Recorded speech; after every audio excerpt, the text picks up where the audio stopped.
Okay, so let's talk about the Boleyn sisters. Remember, we talked about Henry VIII earlier this week, and now we're talking about the Boleyn sisters. The Boleyn sisters were basically the Kardashians of their time. It was Anne and it was Mary Boleyn, and they were of British or English nobility birth, right? Which means you are not the king and the queen. However, you are adjacent. Your family may be dukes, duchesses, viscounts, earls, lords, lordesses. You know what I mean? That kind of vibe. And that is what the Boleyns were. And their daddy, he wanted power. He was their family wanted power. They wanted to be prominent. They were definitely very much giving Kris Jenner, Kardashian vibes. Okay, so stick with me as this story goes on.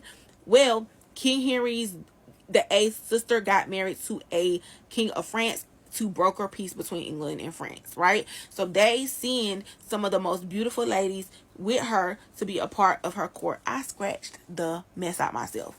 Anyways, they send some of the most beautiful ladies to go along with her to be a part of her court. Mary and Anne are a part of that. When Anne gets there, she takes to being a part of a royal court or being in the who's who of a group of people like a fish to water. She loves it. She's dipping and doing it. She's out and about. And Mary, even though she's very pretty, she's kind of chill. She's kind of sitting in the background. She's kind of minding her business. It's given. Anne is very much so Kim, and Mary is very much so Courtney kind of vibes. Okay, so as this goes on, there is a new king of France while they're there. And that new king of France, he takes a liking to Mary. He sees Mary, he's like, you know what? I'm trying to rock with her. And so he does, as a mistress. So it's alleged that she became a mistress to one of the kings of France during the time where her and her sister were in France. And she was basically being seen as a woman of loose morals because, you know, the French, even back then, were very progressive sexually. So Mary begins to be seen as a woman of loose morals and someone who doesn't know how to carry herself amongst the courts of royalty. So they send her away to the countryside to live and learn how to be noble and learn how to be a part of royalty and to stop having loose morals and, you know, making it clap. I don't know. Anyways, Anne is still dipping and doing it and living amongst the French. While Mary is out living in the countryside, learning how to be of noble birth. However, her daddy get a plan. Kris Jenner gets a plan. And this is the plan. I got a noble man in England for you to marry. I think you need to go ahead, come on back, get with this man. So that's what Mary does. She comes back to England. She gets married to this nobleman. Now, when she gets married to this nobleman at the wedding, Henry VIII is there, the king of England. And he looked and he was like, who that cutie over there? Who that baddie? And they was like, who? He was like, the bride. I'm trying to holler at that. So it is said he saw Mary Boleyn at her wedding and he was like, go ahead, slide her my, you know, number for the time, slide her my pigeon, you know, and you know, me and her gonna holler. You know what I'm saying? Send a carrier. Whatever we gotta do for me to get up on that. Right? And him and her proceed to start having an affair. And King Henry liked to have affairs with women who were married to other people. Because that way, if the woman got pregnant, he could just be like, oh, that's your husband's baby. That's crazy. And during this time, Mary does end up having a child. Stick with the story, okay? Now, some historians say this child was not King Henry VIII's, and the reason why is because King Henry had other children by other mistresses, and he did give them like land and titles and things of that nature. This son, he says that they say he never gave anything to. However, stick with the story, and you're gonna see there's a loophole there that says that this may have been Henry VIII's son. So Mary is living her life with her husband. She's being a mistress and she's very quiet. She's very quiet on the creek. She's very so minding her business, very demure, very mindful, right? And then the French and English war breaks out and they have to bring Anne back to England. Anne comes back to England. She's still that girl. Toast of the town. French. She knows French. She knows the cuisine, escargot, creme brulee, having a time, right? And while Henry VIII is messing around with Mary, he sees Anne and he's like, kind of like her better.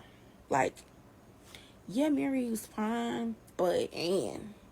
And I told y'all in the Henry VIII video how he pursued her relentlessly, how he, you know, left the Catholic Church for her, all these things just because Anne was like, let me explain something to you. I'm not a mistress, I'm a wife, so you gotta marry me, boo.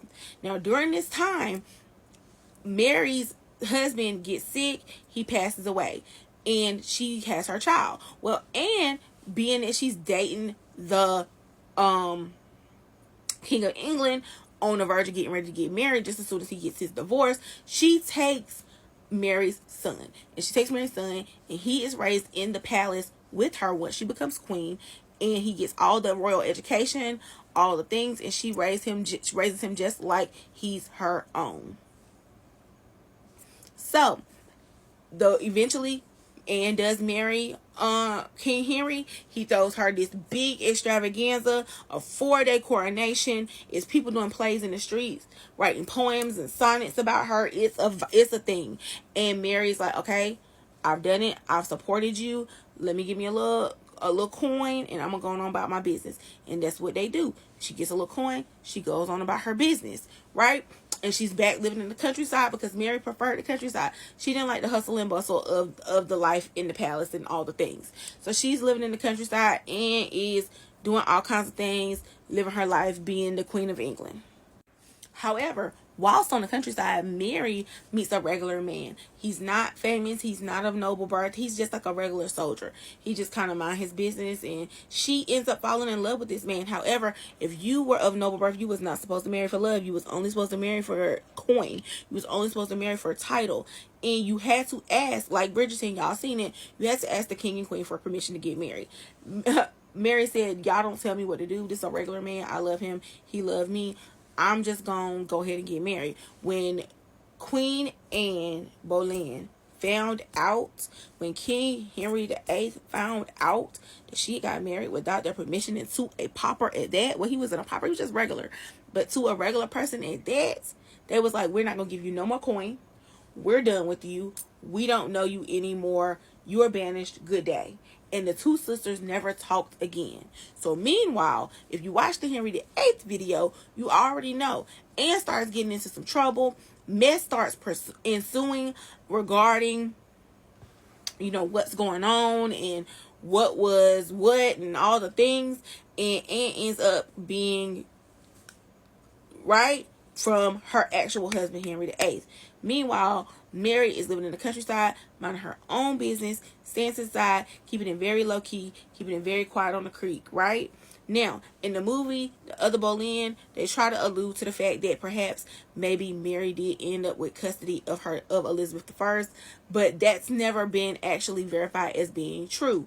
However, it is verified that later on down the lines, the daddy ended up passing away. Now, remember, when Anne Boleyn got, so did their brother, because it was alleged that her and her brother had something going on.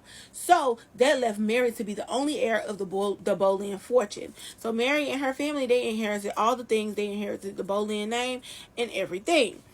Now, as time went on, it is said that Elizabeth I, Anne Boleyn's daughter, when she became the Queen of England herself, she did raise Mary's children to title, to prominence, and she took her cousins with her into, when she got her bag.